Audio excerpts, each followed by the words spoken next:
apply to a Japanese language school? So why apply to a Japanese language school?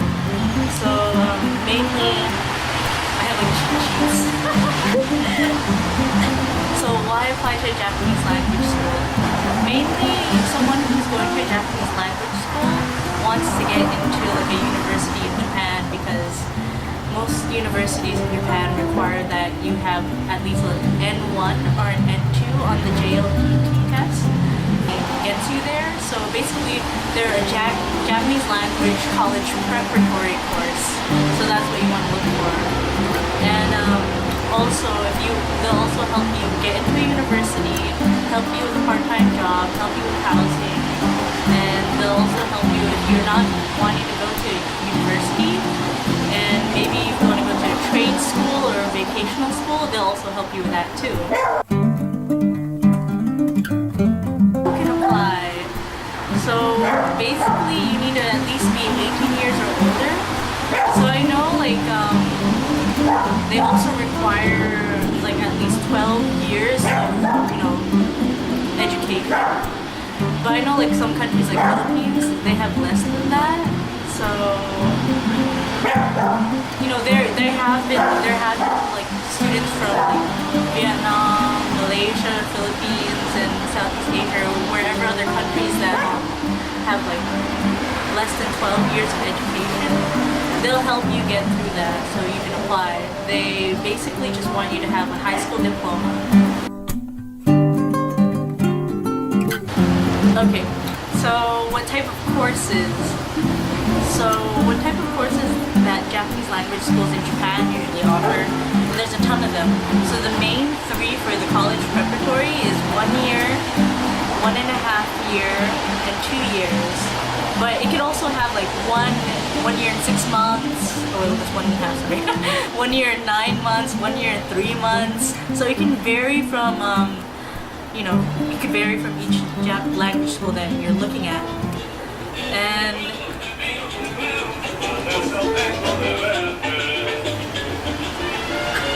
random guy. Okay. So what else they offer in language schools besides the college preparatory Japanese language is that they just have like if you just want to study Japanese, like if you're a freshman in high school to like a freshman or third year in university, they have courses for you guys too. So it can vary from your visa. So it's either a week, 1 week, you can stay there for a week, or you can stay there for 6 months. Because each country has a different sort of visa.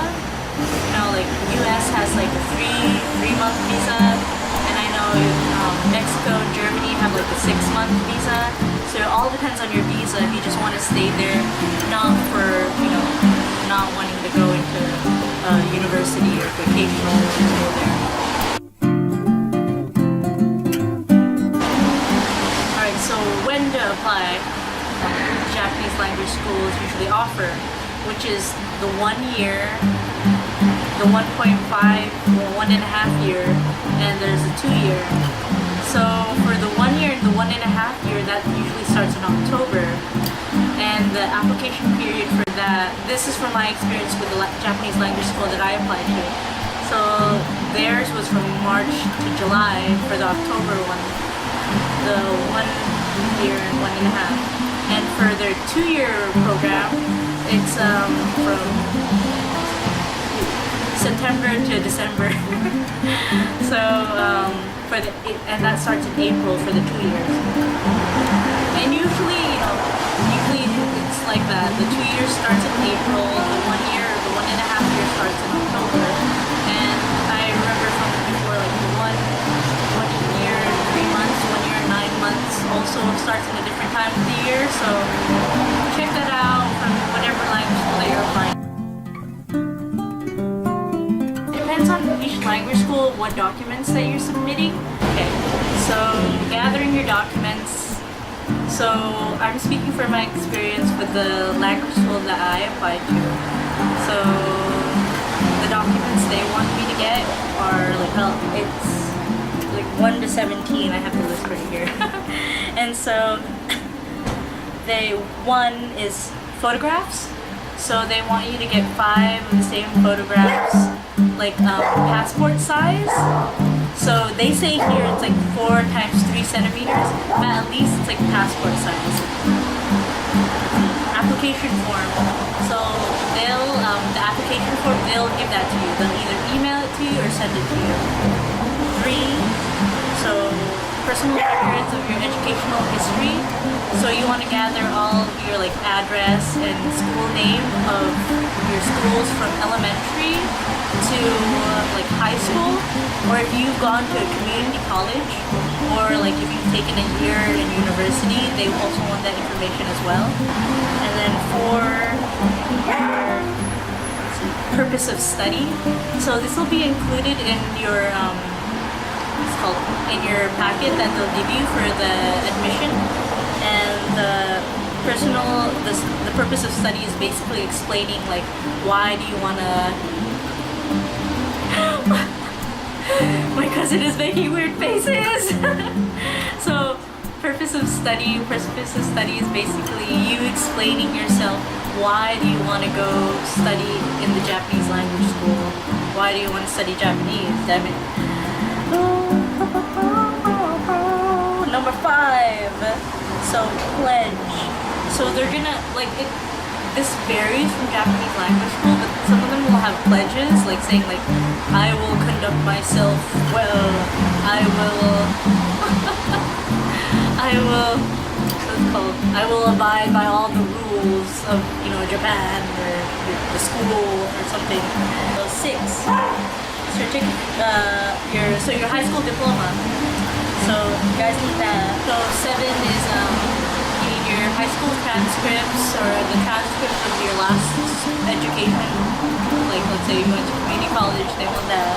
So certificate of enrollment, that's 8.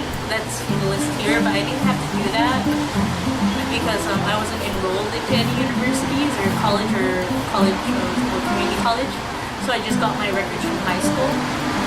Letter of employment by company, so I didn't do that either because I wasn't with the company. So some of these you don't have to do, these are optional. So 10, certificate of Japanese learning history. So if you have taken Japanese in high school, or if you've taken Japanese, let's say like anywhere else, like there's like a Japanese school, like here in San Francisco we have a school. I went to Sokogakuen, and so you could ask them for like, oh, I'm applying to a Japanese language school in Japan, and they want me to get like certificate that I did study Japanese for a bit. So 11, Japanese language proficiency test, and this is also optional because I didn't take the JLPT. So if you have, it's good to put down. So